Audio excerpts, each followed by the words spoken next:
Silence! The owners of the UFC for a long time have used it as a piggy bank, right? They've used it as their own personal money machine to get money out when they need it for things. The Fertittas did this when their casino business was in trouble. They got a nice little dividend to keep their casino business running. WME and the other UFC investors just pulled out a nice big chunk of money from the UFC. The upshot is that there is not a lot of operating capital.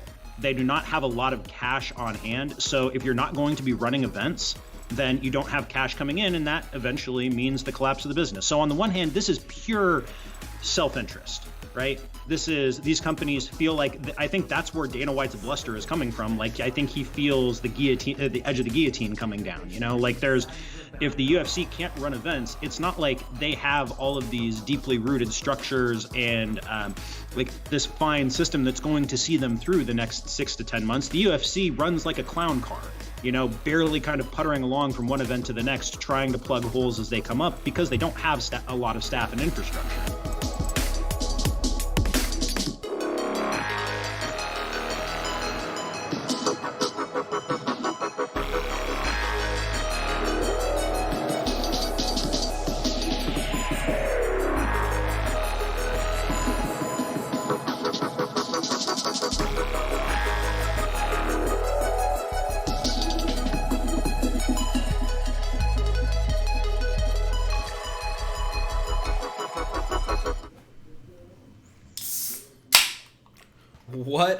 What up, everybody, and welcome back to yet another Sound of Violence podcast. We are an MMA podcast that lets you know the MMA podcast you should catch, skip, and can't miss each week, as well as we try and check out a new show, even in this here trying times. I am Pulver. I am back yet again with my co-host, Chris Madaffer. How goes it, brah?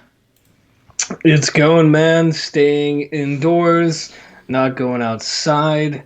I mean, I am outside. I have a nice backyard. I am lucky, fortunate for that. With a pool and everything. It's been down so here. Once this breeze stops a little bit, it's pool time, baby. So yeah, so it's been good, man. Getting some sun in, using the row machine for once that I have in my backyard that I rarely would use, even when I was working. So there you go. It's been nice, man. That's what's up.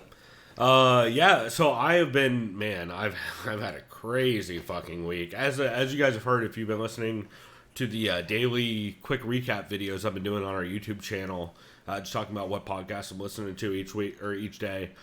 Yeah, it's been a fucking pretty wild week for me, but things are finally getting a little more mellow, getting back in the swing of things. I'm still working regularly, luckily. Fucking super lucky in that instance, so... yeah, I'm just happy to be back kind of doing our regular thing, man. And all things considered, it's been a pretty cool week for MMA podcasts. I'm pretty proud of like how well MMA podcasts, or at least the good ones, are adapting to not having just boring day-to-day MMA news to talk about. Yeah, or in other words, how there's even some MMA... I think it was MMA Junkie or someone. They wrote an article about memes that Israel Adesanya was doing. It's like, okay, sure. That's the quality content we need. MMA Junkie is struggling right now. Some of them are doing really good work. Some of them are just struggling because of they're used to putting up. MMA Junkie, especially in recent years, has gotten real good at just putting up quotes about other people's content. And when that... Or just like, hey, there's this fight rumor, and when all that slows down, man, do they start struggling, huh? Yeah, that's just one of the bigger telltale signs. Not telltale signs, tell sign, whatever. Yeah, it's a sign. Telltale sign. Yeah, see, I can't even use my own fucking English degree? metaphors and sayings right. Yeah, right. Not English degree, but English degree. That's English all adjacent. English. Yeah, your journalism degree isn't in fucking Portuguese. You have an English degree if you want to teach English. Yeah, that's about the only reason. Or if you're a white lady who wants to just get married soon. That's what I've learned living in San Diego. Don't ever try to learn linguistics. That's not fun. It's boring. Like it's. Yeah. I know how to pronounce a word better. I can enunciate. Yeah, sure. Unless you really like enunciation or conjugation of verbs, like really. Like if you sound like the Buffer Brothers when you talk, okay, sure, maybe do that. Also, but like a strip club DJ is probably a better career path if you sound like the Buffer Brothers. Just Yes. Yeah. Well, on that note, we'll go ahead and stop just slandering the shit out of Bruce Buffer to start with. So why don't we start off by Chris? Why don't you start us off? Oh wait, let me do the gimmick that I did last week that nobody saw on camera. Why don't you start us off with Papa Vodka presents Doug Stanhope presents our sponsor. Since unfortunately last week we got through the entire show, and I realized YouTube kind of fucked us and didn't actually do any of the video. So, this week you guys can see me hold up the plastic bottle of vodka, because the greatest thing, as I was talking to my buddy Dune, the best news about the end of the world, Chris, is we're always going to have plentiful stocks of 211, aka Steel Reserve, as well as Papa Vodka, because ain't nobody stashing that. So, on that note, I will always have beer from the brewery I work at, but that means at this point I can no longer tell you what beer I have, because some of you probably already figured out which fucking brewery I work for, but that's why I'm just going to tell you the kind of beer I'm having, and that's why I'm wearing a koozie. That's a good point. I'm telling you right now, because it's really I mean, I can go out and buy beer, and like the next time we do this, I'm like, okay, then you'll know I don't work there for sure. You should actually, just to support other breweries. I really should, yeah. At least Society, it's right down the road from you. Yeah, I don't work there. For those who may have thought, because I pimped out, I definitely do not work in Society. True. He does work at a great. But then I could be lying though too, and maybe you won't know, but it doesn't matter. Yeah. Either way, yeah, I am having a. I'm very curious beer. to see how. Okay, it's a wow. Wait, it's a hazy beer. You guys make a hazy nowadays? We do. A very good one, actually. It's pretty new, right? Have I had it? I think I had it at your place, didn't I? Yes, I believe so. It's fairly new for you guys. Yeah. For a long time, your brewery is not about hazies. No, not at all. Literally the opposite of hazies. Yeah, we'll leave it at that. So I'll give it a little crack. Speaking of which, I do need to swing by your brewery once I get a fucking working car again. Which should happen hopefully this week. And may have to do that. Yeah, man, I'll give you the hookup. It'll be fun. Oh, shit. If you give me the hookup, then I'm just going to start buying cases, dog. Yeah. You're going to be carrying out fucking barrels. On that note, though, I am drinking a beer that I don't think I've had before. Do you know anything about Brew Rebellion? Brew Rebellion. Yeah, so they are a brewery out of, it looks like San Bernardino. I think I've had some of their sours in the past. But I'm drinking the Star Child Sour Tart Ale, which I have not had. I also did not expect it to be dark as shit looking. It says that smells weird, but delicious. It says it is made with, moon-drawn grapes and starfruit and lactose is what it says. But it smells fucking delicious. It's dark as hell. That sounds interesting. I don't know what it could be.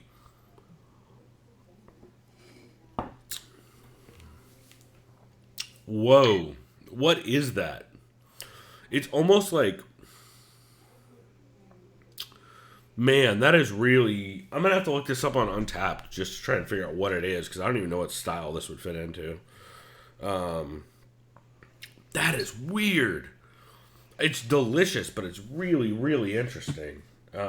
Anyway, I'm drinking that because I already ran through all of the Society Brew stuff that I picked up last week, and I have not ordered any beers yet, unfortunately. I know a lot of places down here in San Diego. Actually, we retweeted this week on our Twitter. If you look at TSOV Pod on Twitter, we did retweet a list of all the breweries that are shipping in California right now. So if you're anywhere in the state of California, the guys at 3B Zine, who do a podcast called the Beer Night in San Diego, they ended up tweeting out a list. They have an ongoing and constantly updated list of everywhere that's doing both delivery and to-go orders down here in San Diego, and it's very cool. Actually, I actually got to meet those guys. Yeah, when they did an episode at your brewery, right? Because they've covered a ton really cool. of people's. Yeah, they're very nice guys. They've been doing it for like a decade. Yeah, I think they've pretty much done just about.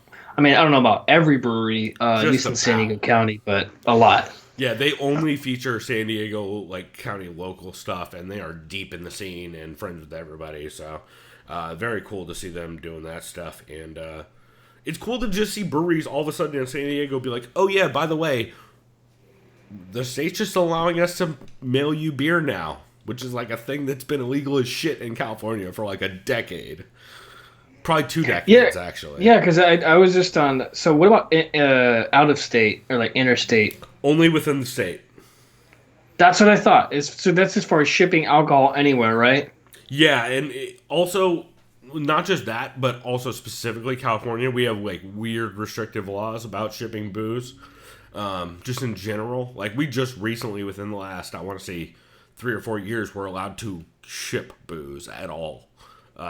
Because for the longest time, not only do you have to have a third-party distributor, but that third-party distributor could not ship to a house. It had to ship to a location that someone then went to buy it from. Recently, we've started lightening up on that and allowing people to sign if they're 21 with an ID and shit like that. But yeah, California's been very weird about that stuff for a while. Let's see. I'm trying to figure out this fucking Brew Rebellion beer. Oh, here we go. Oh, it just says sour other. Motherfucker. Nobody throws in their... Oh, here we go. Oh, no. It just fucking recites the goddamn... Okay. Well, not helpful when... Yo, if you're a brewery and your Untapped description is what fans filled in, I don't know what you're doing as a brewery. What are we doing? You can't give me a style outside of sour-other. Like, this is... Okay, I get that this is definitely a sour... It is dark as shit, and I don't know what your base is. To be fair, this thing's delicious. It's like a lot of dark fruit, and you can definitely get like a grape tannin on it. It's very, very good, but very weird. So, I also have some other beers in there that I might try later, but one of them is it's an IPA from July, so that thing's probably not great. But anyway, not a booze podcast, despite my best efforts. Although I will say, while we're starting this episode and shouting things out, I did have 2 of these Bomb Bite gummy edibles before we started, which is a 500 mil pack of edibles, which means each one is like 50 mil a piece.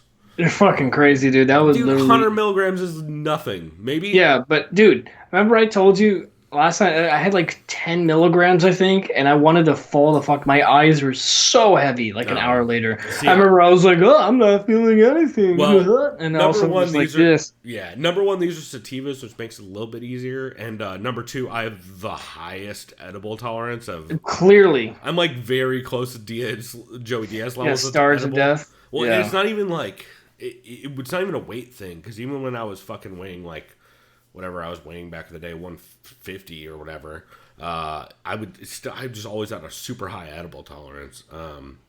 But actually, I'll shout it out. Fast and Friendly down here in San Diego, you can get 2,000 milligrams worth of edibles, which equals out to 40 edibles for $40 if you do the right shit on their website and look at the deals.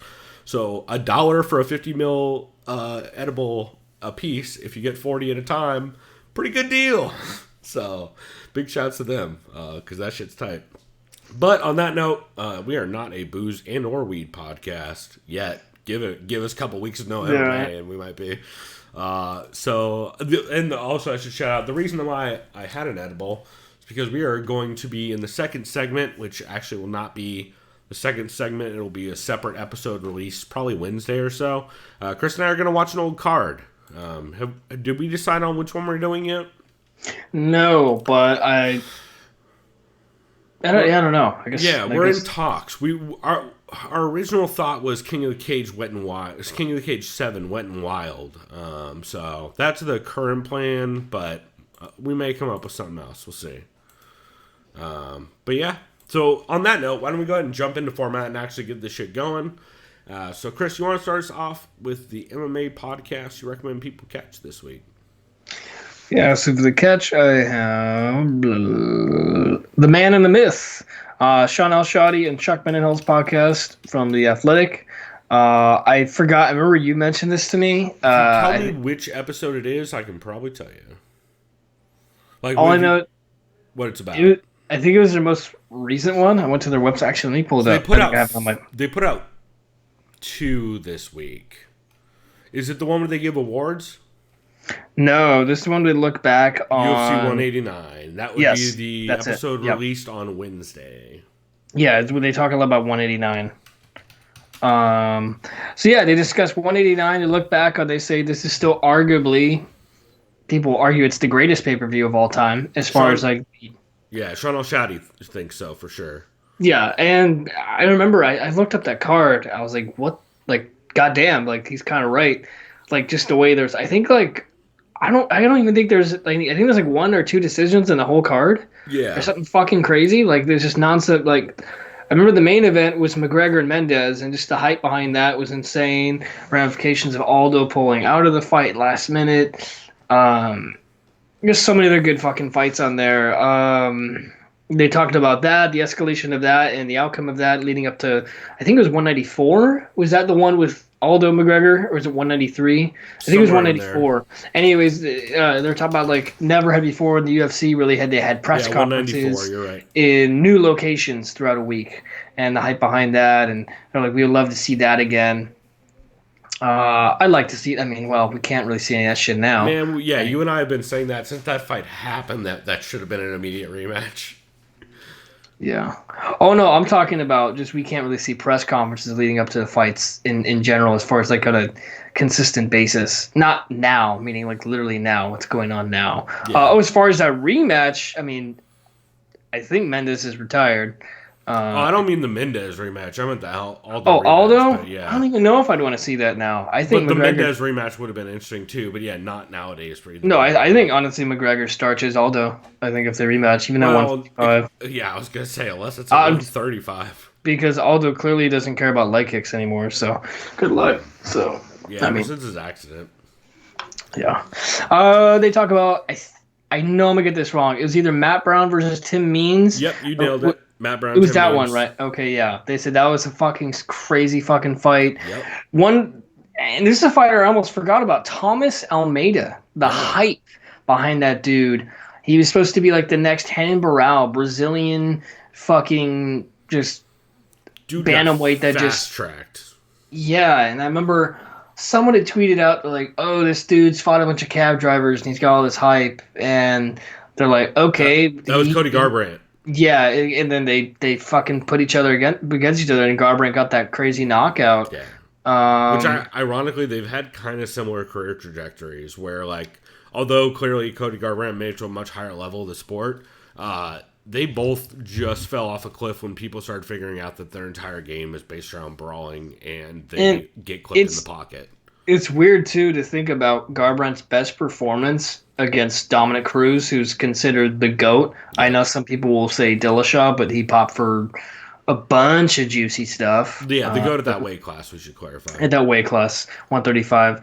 And the thing about that fight, Garbrandt against Cruz, is how he just fought so much differently than against anyone else he's ever. He didn't really kind of just stand in the pocket and just bang it out. His movement was good. It's such a weird fight. It's almost an anomaly looking back at that. Well, he fought Dominic Cruz exactly the way you should fight Dominic Cruz, which is force Dom to lead and look for counter hooks, like giant counter hooks when Dom is trying to feint his way in and get a double. And he just was absolutely forced Dom to lead, and just every time Dom bit on a strike, Cody would just wing something fucking wing heaters at him. But not like just head down fucking overhand shit like he does nowadays. Yeah, it's a really good episode overall. I really liked it. That was my catch. There's some other good fights on that card too. Like they talk about how high Joe Rogan was on Brendan Thatch for some reason at this point in time, and then he just got absolutely smashed by Gunnar Nelson. Yeah, I'm gonna look that card up right now. By the way, this is giving me ideas of... The other one was Bermuda Stevens, which was really good. Yeah, they said that's one of the more underappreciated featherweight bouts. For sure. Absolute banger of a fight. You could say that about most Dennis Bermudez fights and Jeremy Stevens that was fights. July 11th, 2015. Yeah. That's right. Shit, dog. You know what? We might change what card we're watching tonight.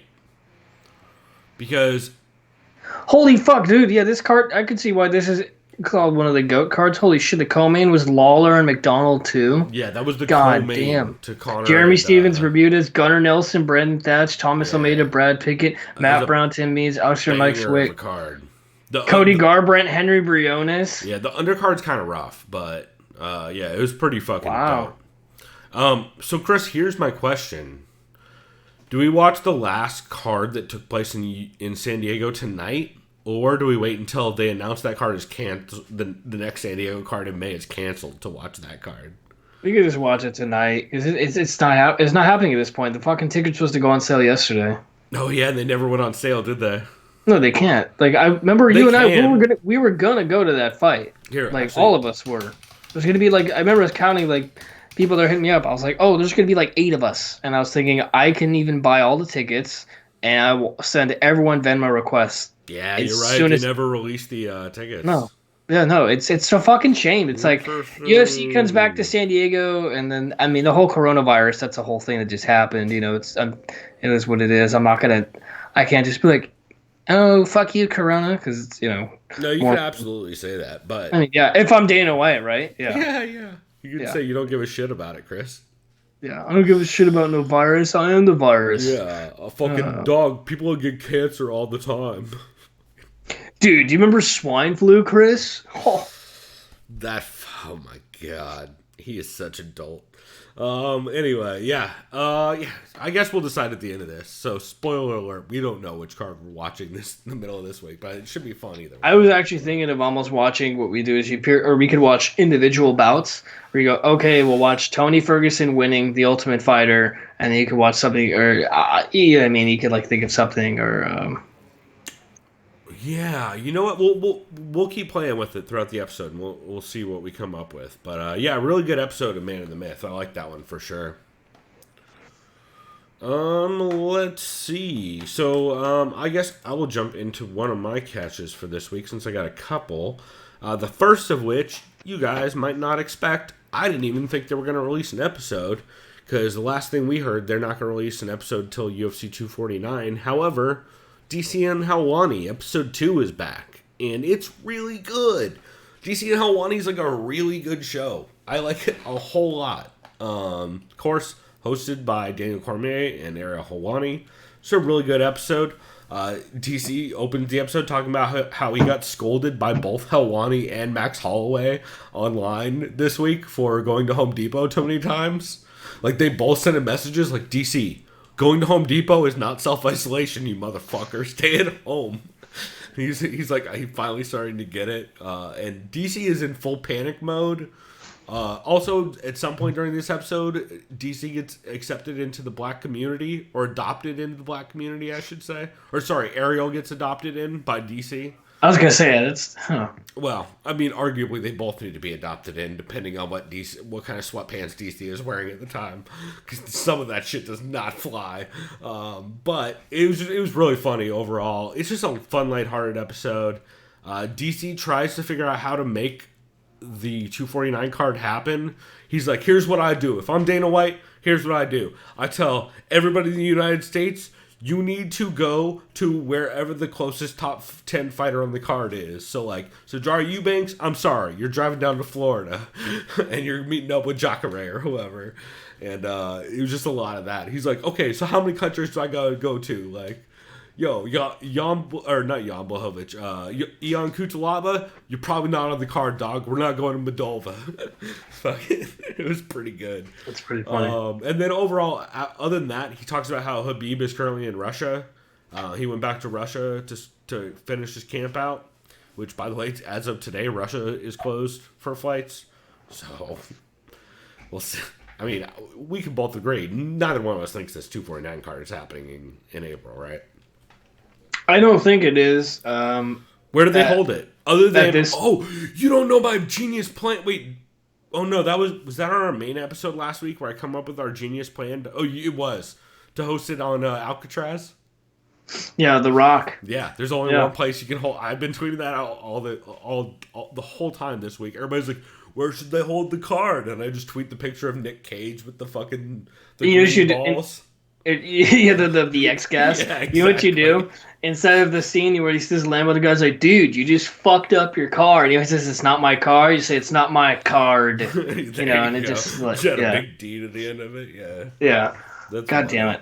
No, if it does happen, and if it does It won't. happen, If it does that happen, there should be like oh, it's gonna be a fucking 30 global for 30. sanctions. Yeah, It's gonna be a 30 for 30. yeah. Like there's no sports, at least no U.S. sports, right? But if you're asking right now, Yeah, even where's it gonna happen? I think it happens in Saudi Arabia, or maybe whose like borders are closed.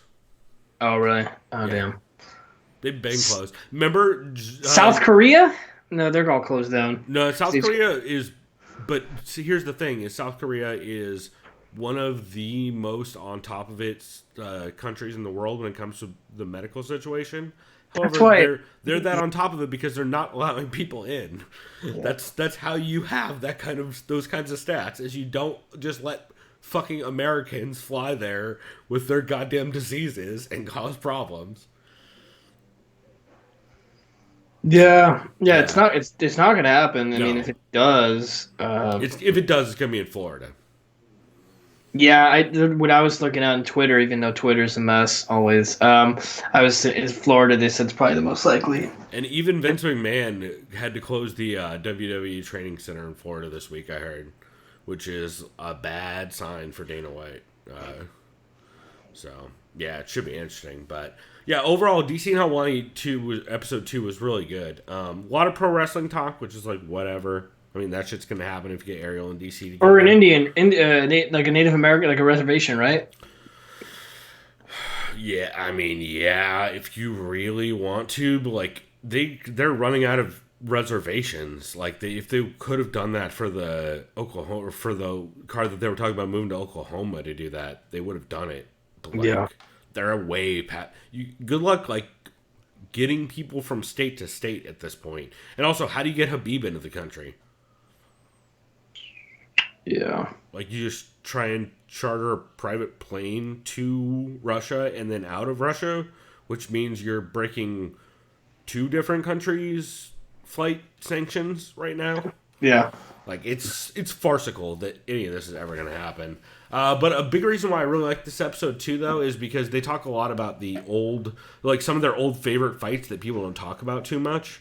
And it's just, like, a lot of... First off, DC said he's never seen Takanori Gomi versus Nick Diaz at Pride 33, which is, like, one of my all-time favorite fights.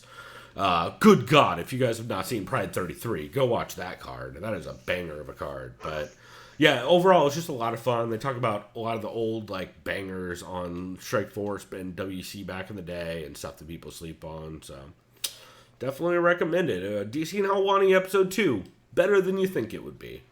There's my catch line. Let's see, Chris. Did you have any other catches for this week? Yeah. You know what? While you get into this one, I'm gonna go take a piss real quick. So go ahead. I'll mention the co-main event podcast, episode 394. The entire episode That was is also a catch for me. Really good episode. Yeah, the entire episode is a recap of the very first UFC event, UFC 1, which was held in Denver back in 1993. I can't remember which month. But I remember they start off talking about the commentators, the play-by-play, the color commentators, the fact that Hall of Fame and legendary running back Jim Brown was part of the commentating table was interesting, considering the main guy, and I always forget his fucking name, if it's like Bill or John, wouldn't let anyone else talk. He would kind of interrupt them. And I'm gonna say this fighter's name wrong. The big Hawaiian Samoan sumo fighter Tyler Tuli. I know that's not his name. You say it right because they mentioned the guy fucking says his name and they jotted down like 8 or 9 different variations of his name, and this is so distracting if you actually listen for it. Yeah, they talk about the first fight being the Dutch kickboxer or Savate fighter, I guess you call it, Gerard Bordeaux. And then I was thinking, wait, I just watched this card a couple years back. Isn't this the asshole who did like a Nazi salute? But then I couldn't really tell if he did a Nazi salute when he went inside the octagon. So that was weird. But I remember they were making fun of his head kick of Thule, and I'm saying his name wrong. God damn it. And they said, does he practice kicking people who already are on their knees and have their head up? And they're like, maybe. Lots of talk about Shamrock. Lots of talk of the lack of hand reps. Jiu-Jitsu just dominating the entire card at the hands of Hoist Gracie. When was the last time you saw this card? Probably about 2 years ago. Probably with me, right? Or with Trevor, maybe? With Trevor, yeah. With Trevor, we were. Yeah. What was the Samoan guy's name? The Hawaiian guy? Is it Taylor Thule? It was Taylor Thule because they said it was like 8 different variations of his name by that one commentator who wouldn't let anyone else talk. Yeah, it's Bill Superfoot Wallace who just talks over Bill everybody, Wallace, especially the chick. Yeah, and I was like, Hall of Fame running back Jim Brown. Hi, Jim. And he's like, good to be here. Okay, Jim. And, he'll just, like, cut him off. Like, Jesus. My favorite part is the first line he says, hey, welcome to... He, like, eats a fucking frog mid-sentence in the first sentence of the podcast. Oh, yeah. Oh, God. Oh, this is a good start. I believe it's... Welcome back. He's just like this, like... Yeah, and next thing we have going on, like he's just he's just looking right at the fucking like a prompter or whatever the fuck he's reading off of. It's pretty funny. It's just like a blank stare. Yeah, it's pretty good. And then didn't Gerard Bordeaux do a Nazi salute? I want to say that you know what? I watched the Fight Pass version of this. And I Did they get rid of it? Let me look this up. I swear to you, it might have been when I watched it, the dude did a fucking Nazi salute. So the only he was the Dutch savant fighter. Yeah, the only thing I wonder is if that was in UFC 2 and not UFC 1. Ooh, okay, let's see. Because I think he fought in the second UFC card also, right? The fuck? MMA record? No, it was all UFC 1. You're right. They cut it out. It was his second fight. I believe it was the Kevin Rozier fight where he did the fucking Nazi salute. I believe it was either the second. It would have been the second fight because it wasn't Taylor Thule. Dude, I think it's the Rozier fucking fight. looked. Yeah, I googled this and there's like nothing about it. What the fuck? Yeah. Here. You know what? I don't have it on the drive that took. It's not a big deal. All I know is that, and I'm not going to do it on camera. He definitely does, bro. It's. I'm not going to do it on camera because someone might screenshot it and try to frame me as a Nazi. You mean me when we do the fucking the thumbnail for this episode? All right. It's a bad look, and also, they definitely cut that out of the Fight Pass version. Yeah, immediately he just walks in, he bows, and it just starts doing it really, really quick. I'm like, oh no. Yeah. Shouts out to white dudes from the Netherlands. And I like how I think it was Chad or no, it was Ben. They're like, yeah, and they're like, let's give a shout out to his pants that used to be white and now they're a grayish yellow. Yeah, 100%.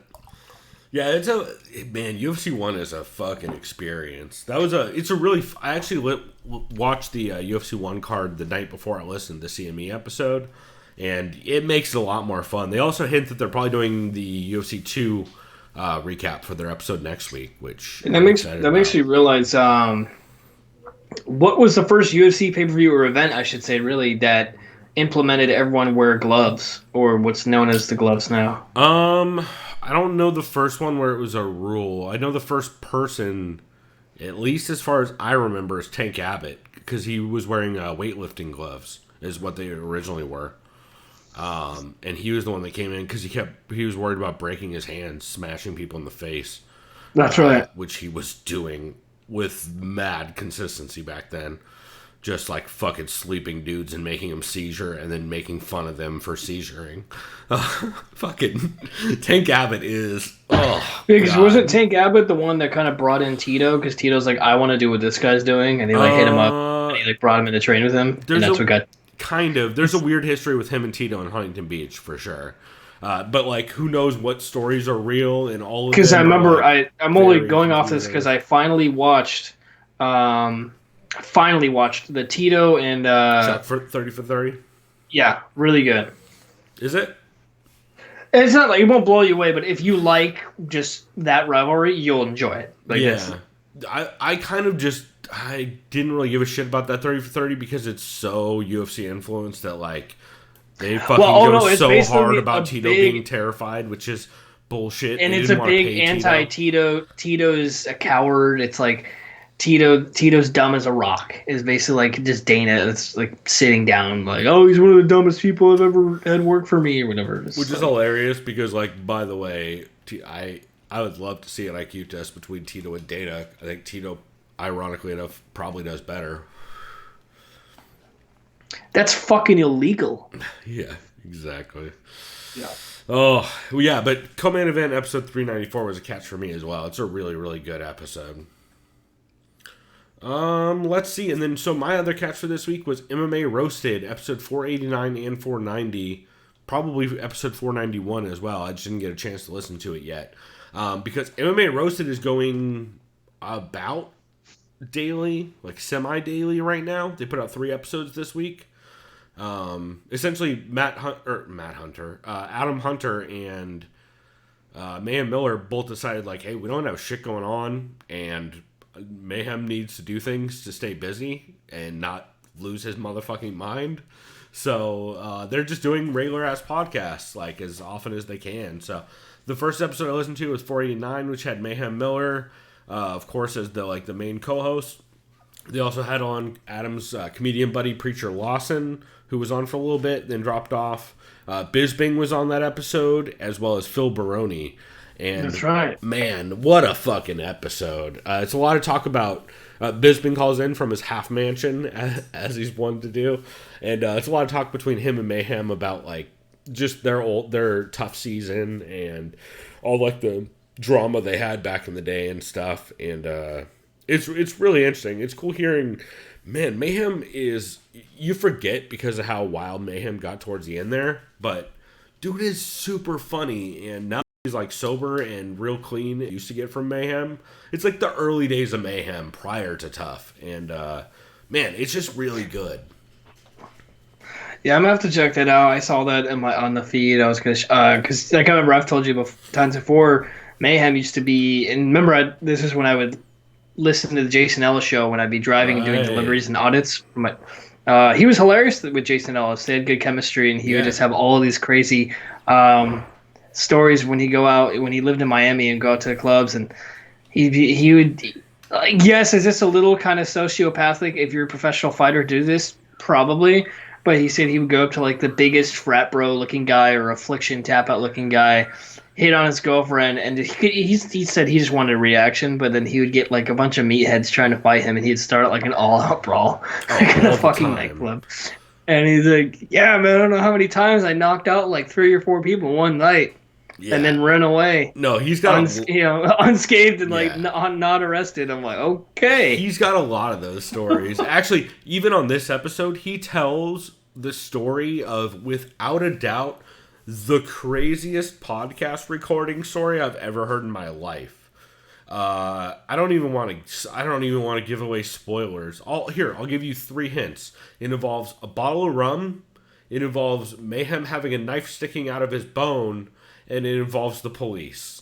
And honestly, Mayhem was only responsible for about half of that craziness. The other half was the other dude who he was doing a podcast with. So, also, it was him and his co-host that all those things, it was just them.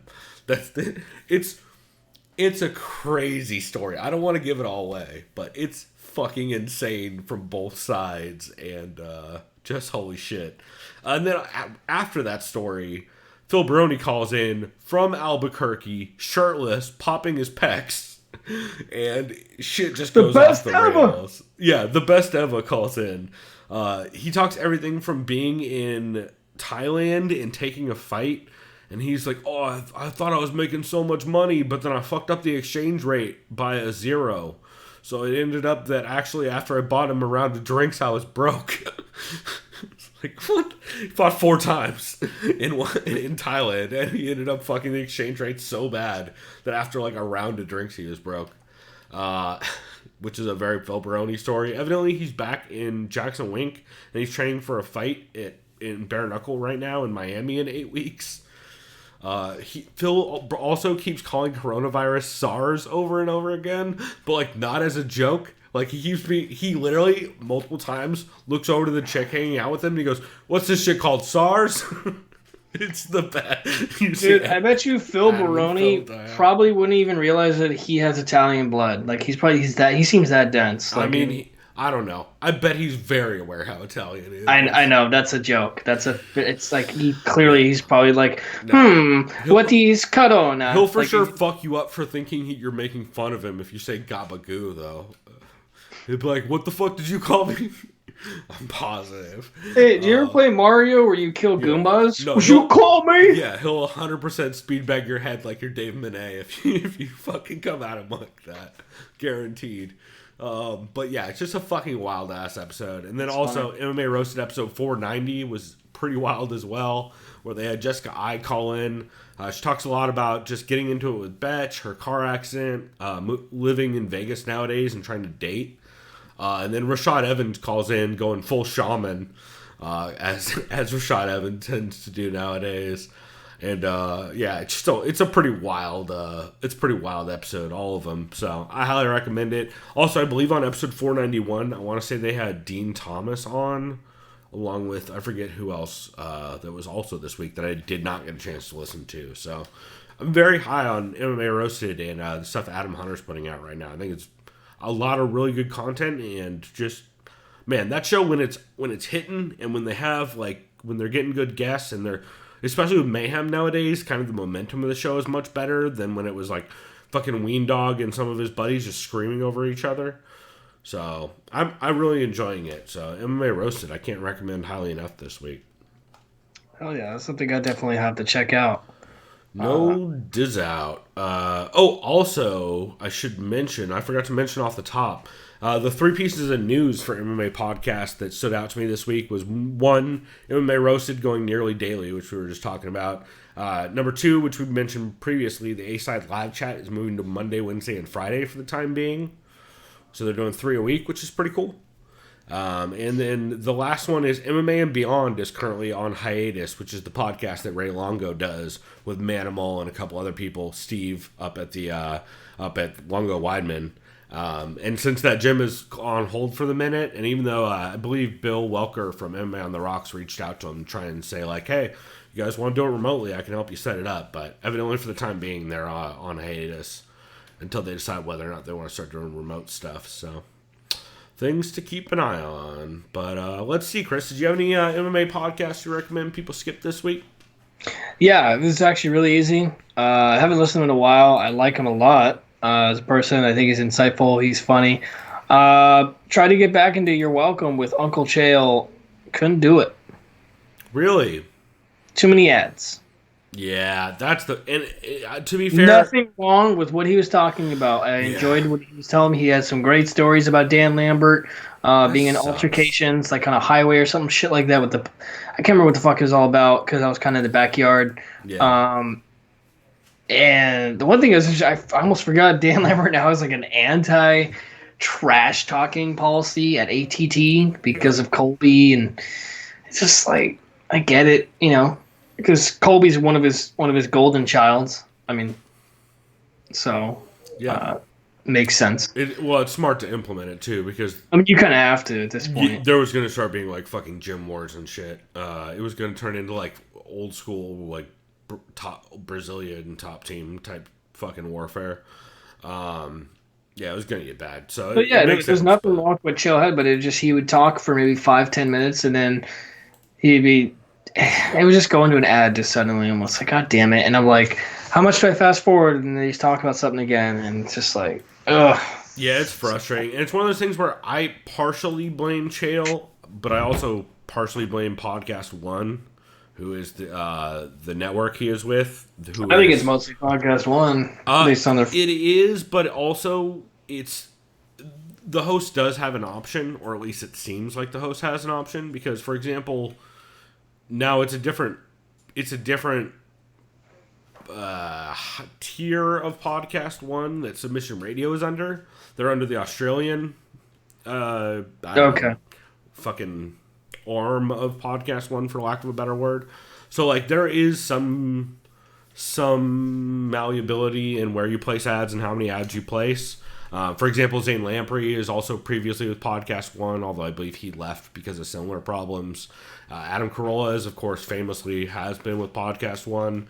But also, it should be noted, a lot of this is also Podcast One's fault because Podcast One is a radio network. It's just Westwood One, the radio network that Loveline has been on forever. Kevin and Bean in the morning. I believe Kevin and Bean is Westwood One. I think K-Rock used the Westwood One studios. Westwood One studios is also for most major U.S. sports. Actually, all major. I think all 4 major U.S. sports is Westwood One. Maybe not NHL. Yeah. If they don't nowadays, they did for a long time. Because I know, there's a lot of, basically a lot of LA radio came out of there. They were in Burbank, or Rape Bank, as Adam Kroll likes to refer to it as. But, it's, Westwood One is a sketchy company run by sketchy people based on all of the people I know who've worked at different facilities for them. Not a lot of good things to say about corporate in that field. So, definitely disappointing for sure. So I don't put all the blame on Chael for that, but also part of the blame is on Chael because they don't even they just shove ads in, they just shove them in everywhere they get a chance. If Chael takes a deep breath, there's an ad, and that's it kind of ruins the flow of the show and it kind of breaks format a whole bunch. So that's my issue with it. Other than that, I like Chael. Always like Chael. I think he's good for the sport. Yeah, I wish you'd have Joel on more, but yeah. Yeah, brother. That's right. Speaking of Chael, he's putting on an event on Sunday? Submission Chael Underground. Submission. Yeah, that's right. Okay. Still happening as of now. Don't know how, but still. Actually, I do know how. Well, it'll come up later, but boy. Let's see. I do actually have a couple skips this week. MMA Junkie Radio episode 3037 is a skip for me. Mostly because, they are running out of things to talk about. So did they talk about... This was prior to John Jones.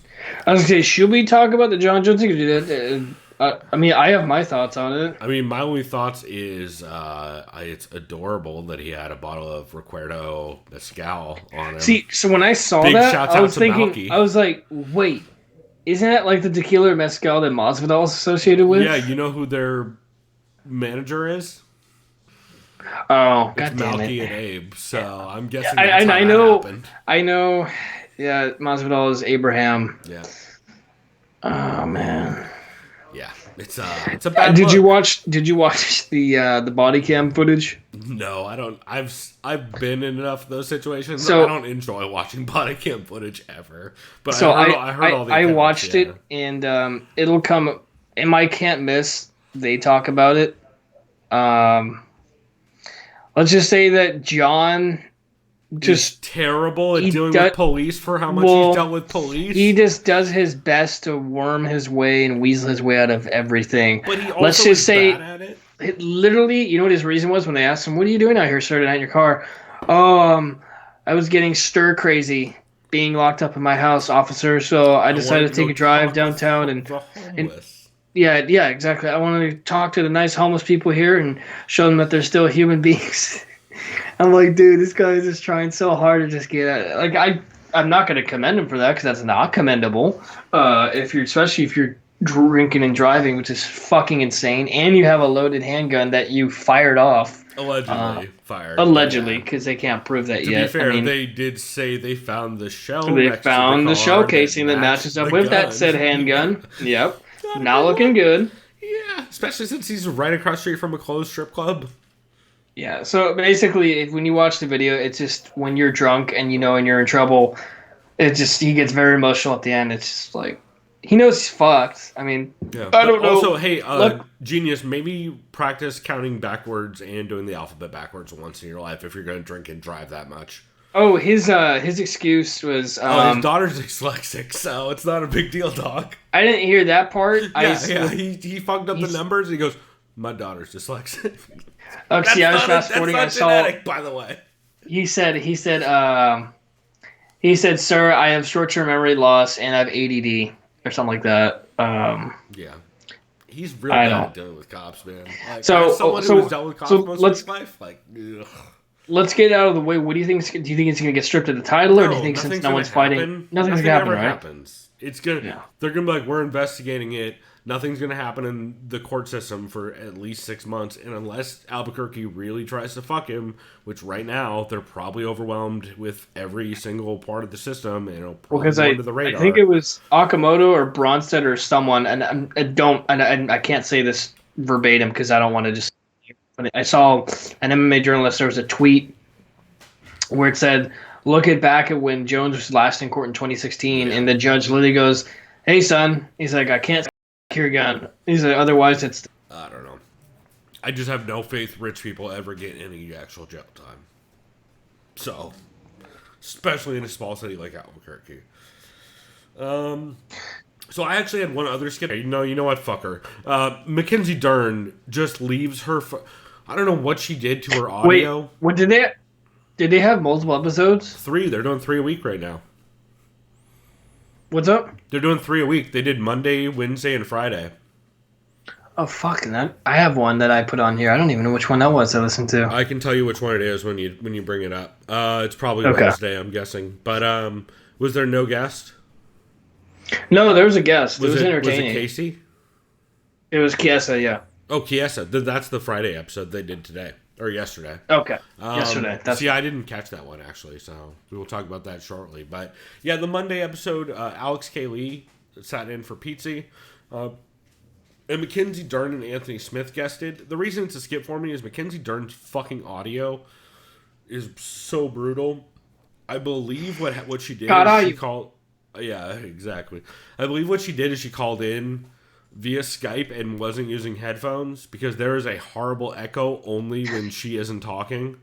And that means whenever you start talking, the echo goes away, that means the echo is on you, motherfucker. That's how that works. And so all of a sudden, Mackenzie Dern drops off the call about 20 minutes in, and all the audio issues get way better. So while I'm making this a skip, it's only a skip for about the first 20 minutes when Mackenzie Dern calls in to talk about how she's making food for her husband and her kid. It's Matt? And still training for her fight, which she thinks is going to happen. It's very skippable. After that, though, the Anthony Smith section is great. I loved it. He talks about the quintet card. They talk about some old fights and some Pride stuff. He talks about, he has a lot of really interesting conversations about how he hates watching his fights back. Like even his example was like, one of the fights he likes the best of his is the Shogun fight, but even that he hates watching because the 1-2 he clipped Shogun with was actually an anger reaction because he got clipped in the floating rib by Shogun right before that 1-2. And it's not like he used the 1-2 as a clean counter. He just threw the 1-2 because he was mad at for getting clipped in the rib, and it just happened to land. So like he doesn't like any of his own performances for small stuff like that. So I thought it was really interesting. But yeah, unfortunately, I have at least the first 20 minutes as a skip just because Mackenzie Dern's audio torches the entire episode for the first chunk. Yeah, that's a bummer.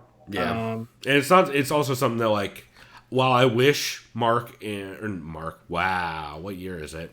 Well, I wish Sean, Jesus Christ, I'm over 2. Well, I wish Jose, Alexander K. Lee. Yeah, exactly. Well, I wish Jose and or Casey and or Alex would have pointed it out. That's a hard thing to do on the fly, but also Casey probably should have stepped up and be like, hey, Mackenzie Dern, wear some fucking headphones so we don't have a giant echo. But yeah, overall, really good episode except for that first 20 minutes. The first 20 minutes is a skip for me. Do you have a can't miss? Yeah, it's unfortunate, but the rest of it's good though. Do you have a can't miss episode? Yeah, the can't miss is Severe MMA Podcast. Yeah, what is it? Shiny Pod, the pod god. 50 something. I don't know. I forgot to write the number down. 253. It was can't miss for me though because they did a fun time reminiscing about kind of era fighters in that unstoppable fighters for their era were great during that time, but couldn't cut it now. Or once everyone figured them out, that was it quickly. And the obvious one they talked about was Ronda Rousey. Yeah, like the best example of that, right? Yeah. They talked about her legacy, the first loss, how it affected her coach, Edmund Taverdian. They briefly talked about John Jones. Is this the final straw again? You know, they said, remember when Dana said he'll never headline a pay-per-view ever again? Never. And this is when they were talking about the video. They saw the body cam footage, trying to weasel his way out of crime. They talk about where 249 could possibly be if it even happens, which they doubt. They said the effects of having other fighters. They said just the risk of even trying to do the fight is as simply as I could fucking put it, because of just the risk of being exposed to COVID-19. And Sean talks about he says if this fight is true or the rumors, the UFC is currently, right, we'll see, targeting Gaethje and Conor for July 11th, which. Would that even be International Fight Week? No, that'd be the week later. That'd be the week after, so it'd be its own card. Okay, wow, that wouldn't even be... No, that's got to be a fucking pay-per-view, though. There would no way it'd be a fight night. So, let me look at the calendar. Yeah, I mean, it's all fucked up now. Yeah, who knows what's even going to look like. Also, we should also, while you're looking that up, give a shout-out to Sean Sheehan. Well, number one, because he's in the chat and a dope motherfucker. But also... Yeah, it'd be the 11th, Saturday. Yeah. So, who knows how that'll go. But Sean Sheehan's also been killing it with his sweet, sweet dart coverage. I don't know if you've been watching his Twitter, but he's been trying to get 180 in darts recently. And that's almost as good as his coverage of The Wire, which he's been watching The Wire for the first time. Sean Sheehan watching The Wire is my motherfucking spirit animal during this whole debacle that's going on in the world. That dude watching The Wire and slowly coming to the realization that, like, all of these memes and all these references, like, yo, if you come to the king, you best not miss, and like, what's the fucking Omar intro song again, where they have the different when variations? you walk through the garden, when you walk through the garden, yeah. I beg your pardon. Yeah, 100%. I always forget. You gotta see the devil way down in the hole, Chris. No, I know, but don't they? Isn't it a different artist doing the same song every season, or am I just tripping? It is. Spoiler alert for anybody listening. Also, season 3, probably my favorite season, because I believe season 3 is Amsterdam, right? Yes, because I think I only watched 1, 2, and 3. Yeah, I know. I don't want to spoil it because I know Shawnee Podcast is only on the second season right now, which is the second season's rough because of the docs, but it really comes together. It's cool. It's cool because you don't really see kind of like I don't know if you call it marine police or port police. But it's different. Yeah. It's definitely different, and like the way you start to realize down the line, it's a very David Simon thing where. Yeah. Oh, come on. Which part was a spoiler alert, Shawnee Podcast? That they're on the docks? I'm trying to be careful. I'm not going to ruin anything. Everybody died. I'm just kidding. Bodies. What? To be fair, he's seen a lot of bodies already. My favorite is I just wake up in the morning and I just see like, oh no! And then a name. I'm like, yes. Oh, it's so good. Omar. Oh my God. We haven't even gotten to... Oh my God! Just know that Idris Elba does not get corona. He doesn't get the Rona in the show. That's true. There probably is some. Well, never mind.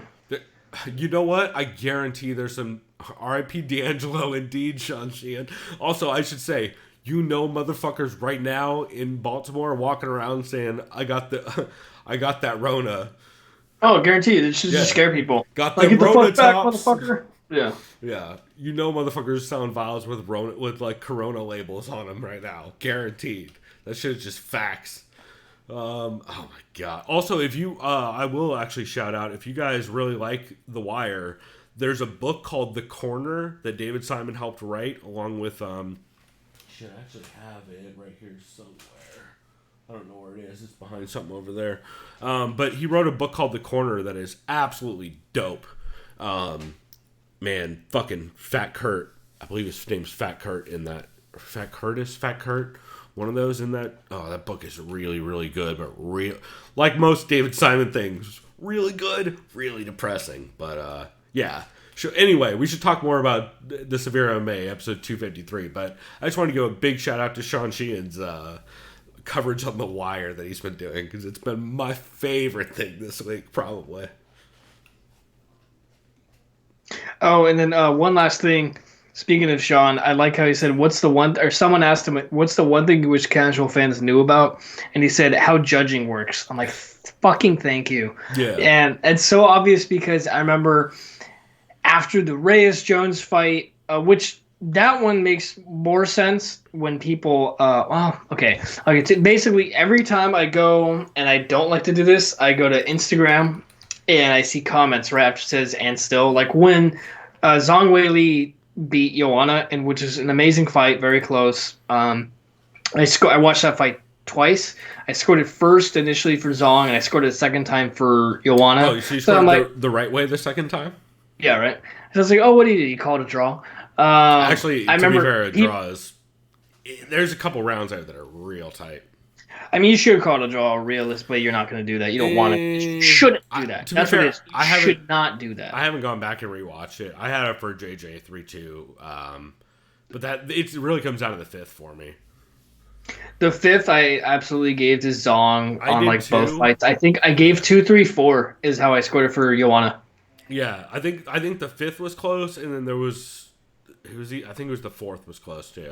Either way, my point is, you go to comments, you see robbery, robbery, robbery. It's just like, fuck you, casual. Like, it's robbery literally means they fucking definitively win like 4 out of 5 rounds, like without a shadow of a fucking doubt. Like they won that round, they won that round. You know what I mean? And then they give it to the other guy. That's called a robbery. That one, it's a close fucking fight. That's why, someone's a casual, they say, robbery, bro. Although I'm also that asshole who I'm like, I'll go ahead and call Dom Reyes got robbed against John Jones because... I mean, to be fair, I should have won that belt, and they kind of robbed him of the belt. I scored him. I scored one. I scored the first 3 rounds for Reyes, and I do not give a fuck. Yeah. I can argue round 2 for Jones, and like, okay, because I think Jones definitely won 4 and 5, but other than that... Yeah, and to be fair, with the Zhang Weili fight, as Shawnee Criteria is pointing out in the chat that he's getting triggered. To be fair, Zhang Weili definitely. The problem is the scoring system weighs heavy in like damage and duration on damage, and that is. I mean, I guess duration comes in more on a 10-8, but just basically effective striking comes down to damage. At least in a good portion of it does, and it's hard to deny that Zhang Weili landed some giant bombs. Yeah, I mean, you have Joanna. A lot of it was glancing, but still. You had Joanna getting cleaner, not necessarily cleaner landing, but cleaner, crisper, faster strikes from a Thai, right? And then kickboxer kind of combination, but then getting clipped by basically a brawler, someone who's just slugs and throws fucking hammers, but very precise. Heavy strikes, which is the biggest strength in Zhang Weili. 100%. And what we should point out also, as everyone should anytime we talk about scoring criteria, you should definitely go listen to the stuff that Shawnee Podcast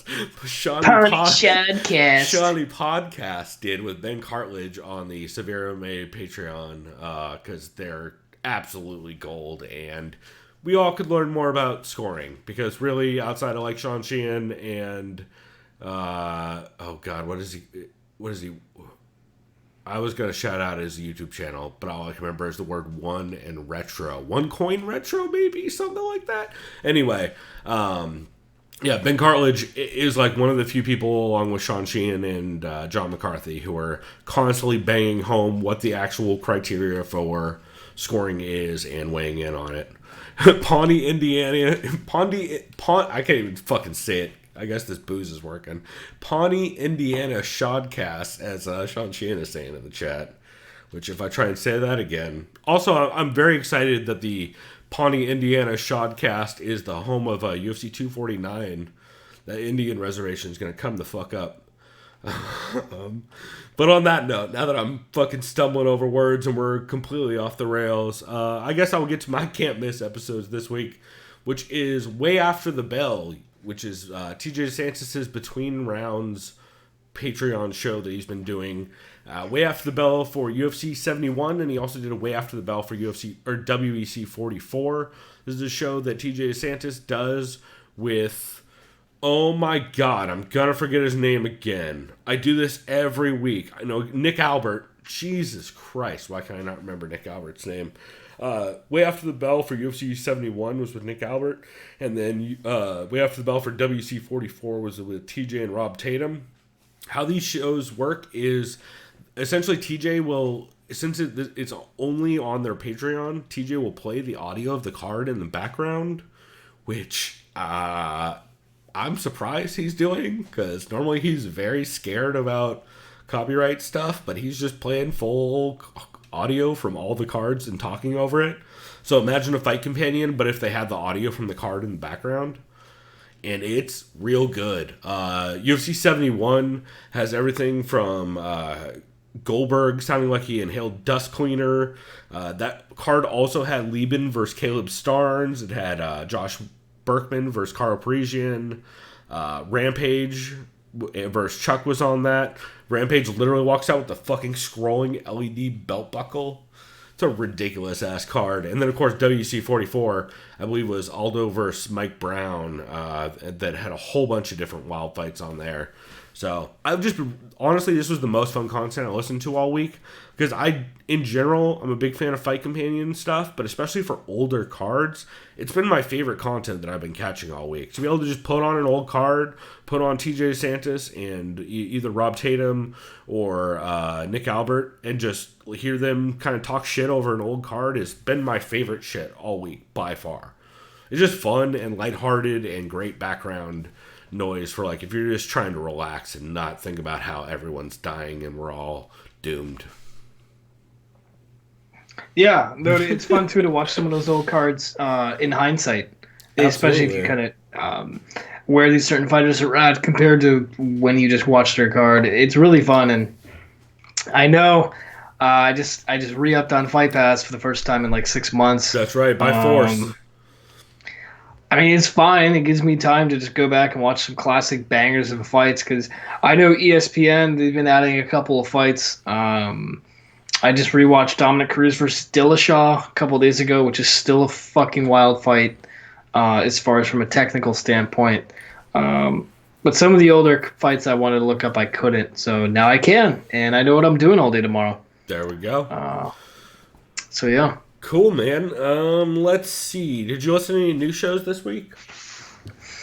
I don't believe so. I was going to, but to be fair, I targeted a lot of shows that were talking about the John Jones thing. Yeah. Is the only piece of news that or Ashley Evans Smith? I'll give a quick shout out. This one, they do talk MMA, and these guys, I introduced them a couple weeks back or a month back. 40s and Fights. Oh, yeah. The guys who drink 40s, they didn't really. All they literally did is just talk about what they're doing in quarantine. Nice. Let me guess. Drinking 40s? Yes. They talk about playing Call of Duty Warzone. Yep. That was going to be my second guess. They said we could talk about weird shit at this point, like which crayon tastes the best.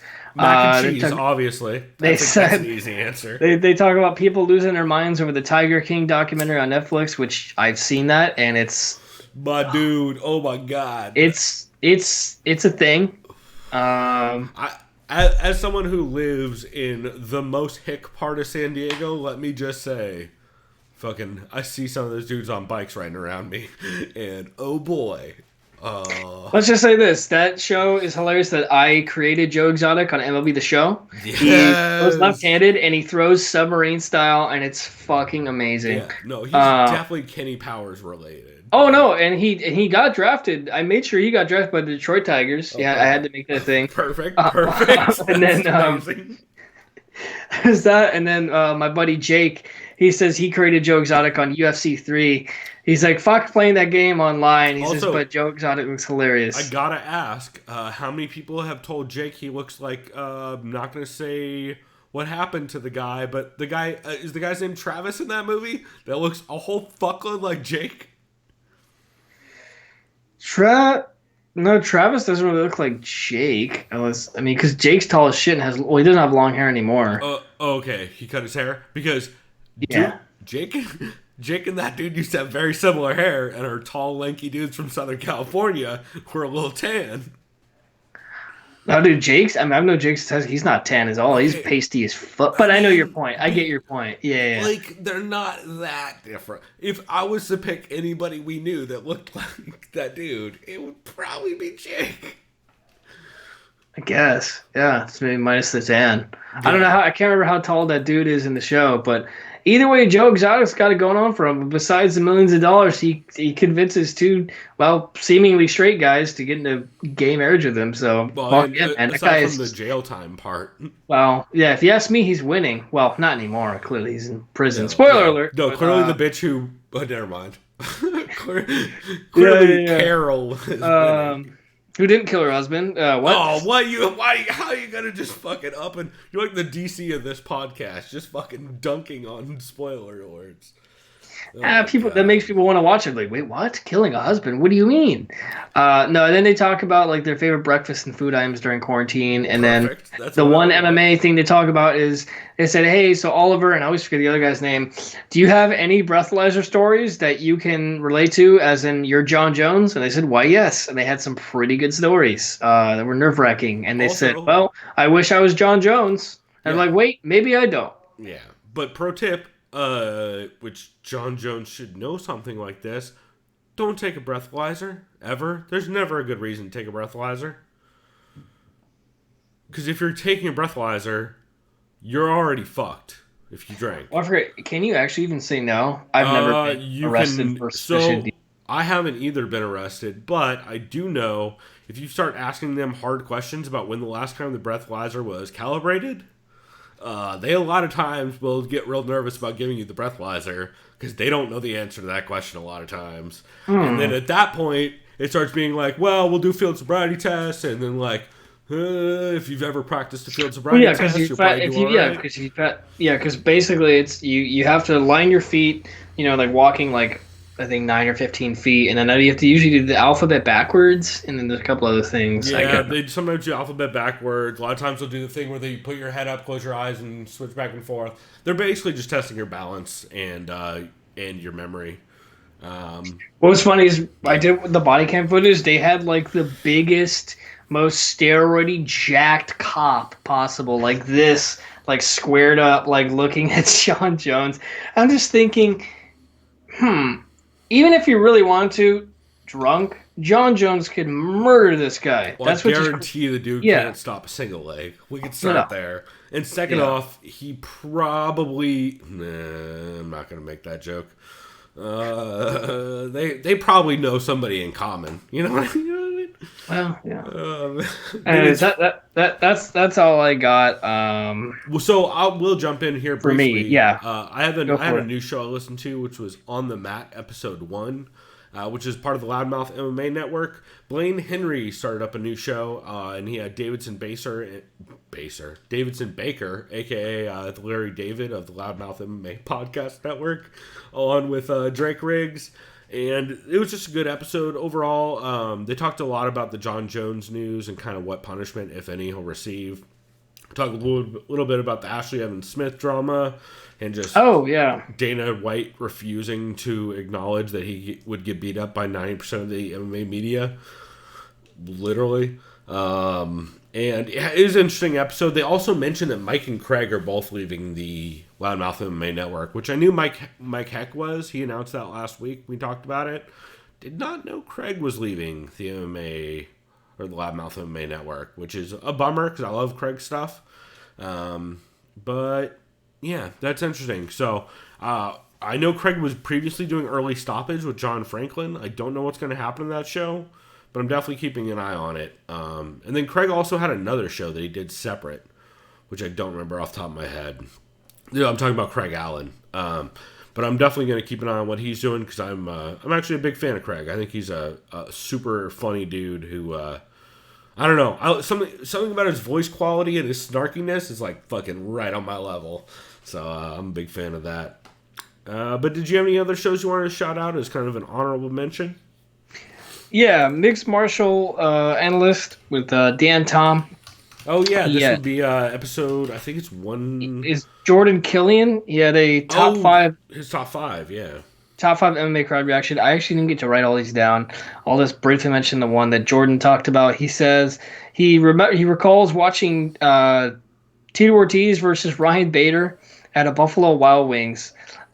He says he started making fun of Tito fans or wearing Affliction gear and being 40 plus years old, and saying there's no way Tito's going to be able to out wrestle Ryan Bader. He's going down. He's going to get ground and pounded out. And then he says, of course, then a jab by Tito. And then I'm just eating crow the rest of the night. He says, one of these guys literally just like, that's what I'm fucking talking about, motherfucker. Just like beating his chest. And he's like, I thought the guy was going to rip his Affliction shirt off and just start flexing in front of everyone. It was so embarrassing. And I was eating crow for a while. That checks out. Yeah. Yeah, I think that was Protect Your Neck, episode 177. Yeah. So that's what I got. Nice. Yeah, I actually didn't catch that one yet. I caught his live chat, which I enjoyed quite a bit. Some honorable mentions for me. As you guys heard on the intro, I rarely, if ever, will play... I don't know that I've ever played a Sirius XM clip on the podcast before. This might be a first ever. However, our intro clip is Pat Wyman talking about the UFC's current state of being with Luke Thomas on his show, the Luke Thomas Show on Sirius XM Rush 93 or whatever the fuck they're calling it nowadays. I hate Sirius XM. I think it's a garbage platform, and there's no reason for anyone to be on it outside of just horrible network infrastructure around podcasts and just internet radio in general. Shouts to that corrupt old man who doesn't understand how podcast works, that lived in New York and used to make women orgasm via their speakers. So the reason why I picked it, though, is because Pat Wyman talking about MMA is, god damn it, do I miss it. I miss everything about Pat Wyman being in the MMA space. Man, if you guys don't know, of course, Pat Wyman, former host of Heavy Hands and all-around scholar and gentleman in the space. I'm the biggest Pat Wyman fan. It was anytime you get Pat Wyman on talking about how the UFC is falling apart and how it's a fucking, I believe he refers to it as a clown car. It's fucking beautiful to me. It's especially interesting hearing Pat Wyman because, of course, he has a degree or a doctorate in history, especially the fall of civilizations. And he's been doing a lot of talk about the comparisons between how, especially the U.S. is handling things and the fall of the Roman Empire, which I think is really interesting. Also, Luke Thomas live chat from March 27th, 2020 from yesterday was really good. I almost pulled a clip of this just because he was talking about how MMA media members, a lot of them are just giant cowards, especially the ones who are being silent right now. This is me taking a deep breath and wondering whether or not I'm going to call out one of my skips for being giant cowards and just trying to blow over actual things. You guys know what I'm talking about. It bums me out, man, because I like that show, but like, fucking Christ. I get that you're with a major media outlet, but even your major media outlet is criticizing the UFC. You can go ahead and do it. You're not going to lose access. But whatever. Luke Thomas on that episode, though, also talks about his favorite comedians, which...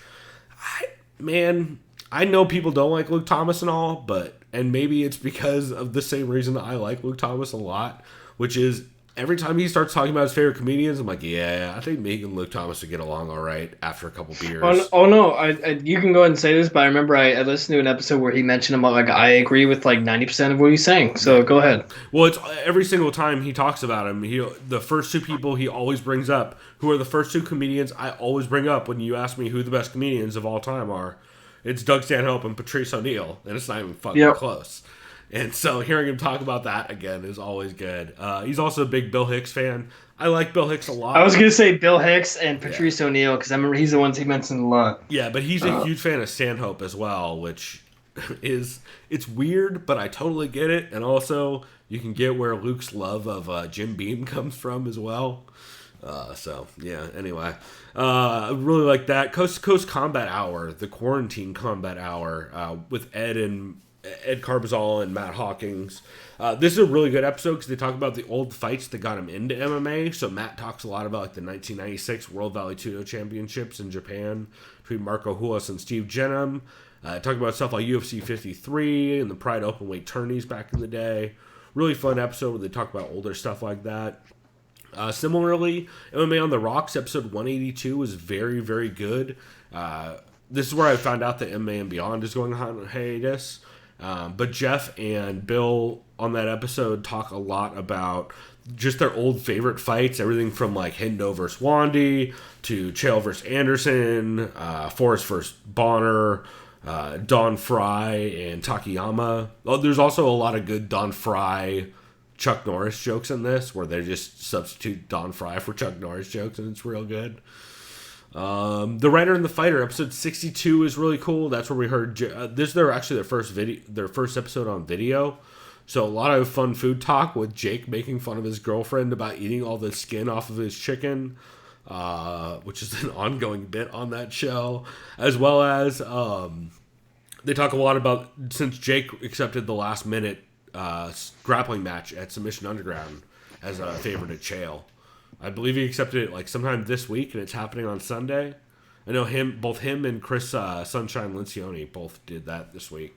So it was fun hearing him talk about that. He's like, man, you guys are going to see me come in so heavy for that fucking match. So that should be pretty interesting. I'm excited to see that. He did also mention that Submission Underground card that Chael's holding, he doesn't even know where it's taking place, and he's in it. And he's like a good friend of Chael's. So like Chael is literally telling nobody. He said as of right now, what they're going to do is they're all meeting at a location and following Chael to the venue, which is crazy, but interesting nonetheless for sure. Let's see, the 6th round retro, which is Eddie Mercado and Vic Rodriguez. They watched UFC 40 and did a recap show for it, which was really good. There's a lot of talk about some of the old UFC games and stuff like that in there that I really enjoyed. MMA Depressed Us. They did an episode for Prospect Bus Volume 2, which was Maynard versus Huerta, Dave Herman versus John Inamo, Felipe Nova and Efren Escudero. I think those are the 3 they did. But it's a really good episode. Heavy Hands, episode 309, they had Danny Martin from the Fight Site, one of the heads of the vaping scooter gang on, and it's a really interesting episode where they talk about initiative in fights and kind of how that plays into both game planning as well as counter-striking and that sort of thing, which it's a really interesting discussion, and it's not one you hear a lot. The Man and the Myth also did the Global Pause Awards episode this week on Monday, which was good, where they basically did it was an end of quarter kind of award show, essentially. Mookie and Crookie, episode 63 was very solid. A lot of talk about Dana trying to start shit with the MMA media, and Dana not being able to fight, but trying to start shit with a bunch of people who have professional fights, including like half the Bloody Elbow staff.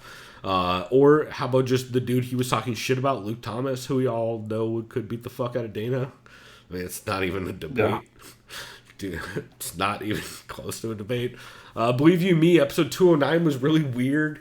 If you want to hear Luis J. Gomez, this is the beginning of the week, so put that into some perspective. But Luis J. Gomez gets all conspiratorial, and then Jason Perlo kind of doubles down. Brett Okamoto tries to bring some reasonability to it. And then it's just followed by Sam Alvey and Laura Senko doubling down on dumb shit that Luis J. Gomez was saying. It's a weird episode. Eurobash, episode 75. They had Colby, Patty Pemblett. They had the dude who just beat, what's his name? Mason Jones after his win in Cage Warriors. And yeah, it's a good episode overall. It's Colby just lighting the world on fire and trying to just absolutely torch Mark Goddard and Joanna. Nah, it's whatever. But yeah, it's a good episode overall. It's cool to hear Pete. I really enjoy how much Pete has been speaking up against just specifically how the UFC is treating and not paying fighters and how fucked it is. The rest of these I'll rattle off very quickly. The WoCast, You Owe What You Owe, was really good. Morning Combat was really good, but mostly just because of their talk about their favorite war movies, which was fascinating. I wouldn't say it's necessarily great for the MMA talk on this episode, but hearing Luke talk about how he's playing Mortal Kombat 11 on PC and loving it, and then hearing all their favorite war movies, that was a lot of fun. Coffee Talk with Esther Lynn and Casey Leiden over on MMA Fighting. They did an episode with Greg Jackson about social distancing, where Greg Jackson just talks about how the gym is shut down, and right now he's just playing a lot of Civ 6 and Fallout 3, which is hilarious. And lastly, various mere Shardis, which I don't even know if Aaron Bronstetter is still doing this with GM3, but at the beginning of the week, he started I think it was a Periscope show where he is basically, him and Gerald Mearshard are each picking an album for each other to listen to and talking about it. So the first episode was Cooking with the Miles Davis Quartet, which is one that Gerald Mearshart picked for Aaron Bronstetter to listen to. Because Gerald Mearshart had a scholarship for playing sax back in the day. Oh, nice. He wanted to be a music instructor. So it's really interesting discussion on music, and hard not to love GM3 after listening to it. Oh, yeah, man. Cool. Well, that is our show for this week. We will have an episode on Wednesday, which is going to be like a Fight Companion style show that me and Chris are going to record right after this, where essentially we're just going to go through and listen and watch a card and have you guys watch it with us. So I still don't know what we're doing yet. Maybe King of the Cage Wet and Wild. Maybe something else. I don't know. Yeah, I'm a piss right quick and brainstorm, and I've been looking at Fight Pass I've been looking at Fight Pass and on Tapology, get some ideas real quick, and I'll shoot some text your way. There we go. So you guys will see what we have coming later. Also, if you do follow us, if you look up the Sound of Violence on YouTube, I've been doing daily recap shows around like 6 or 7 each day, just trying to do like a quick 10-15 minute show where I let you guys know what I listen to throughout the day and whether it was coronavirus related or not, because I feel like there's a very certain segment of people who either want more of that content or less of that content. So I've been trying to do that and just kind of give a shout out to the stuff I'm listening to daily since I know a lot of people are out there looking for content to listen to. And then also, Chris, do you have anything well-rounded and not MMA related you want to shout out that you've been doing? Podcast or otherwise? Aside from COD Warzone? Yeah, no, I haven't even played. I just been playing the show. Just because it's supposed to be baseball. It's supposed to start this week if things were normal, right? So I just been on that baseball grind. I played against some guy in ranked. Like, what's cool is there's different tiers now in the show, where you get paired with people like the same skill as you. And this guy was playing. I ended up killing him like 9-2, but like halfway through the game when I was up to like 6-2, I just kept hitting home runs. Like, my lineup is just stacked power hitters because I'm good at locating the ball. Anyways, he fucking sends me a friend request, like on PlayStation, like pops up and left. I was like, what the fuck?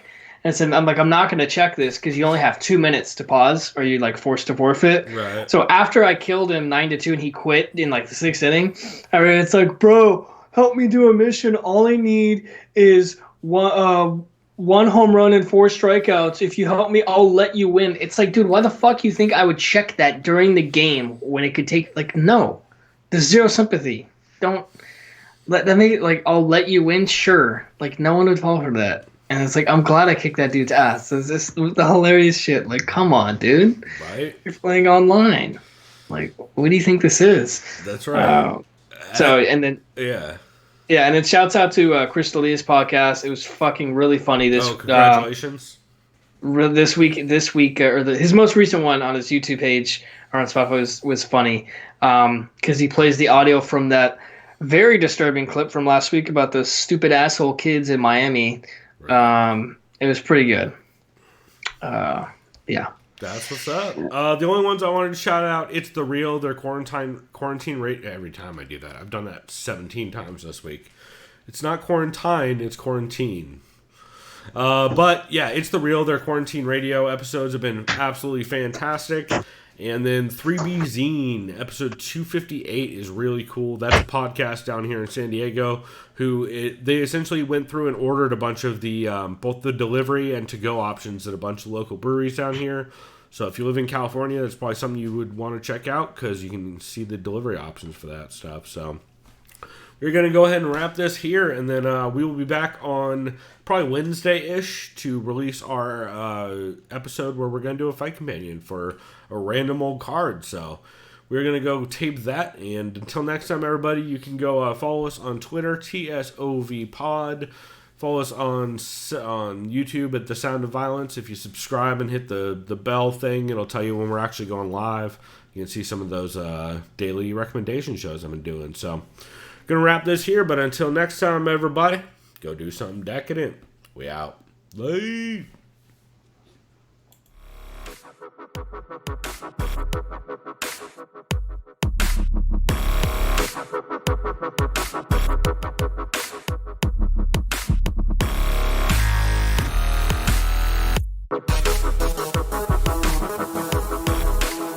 by The Sound of Violence.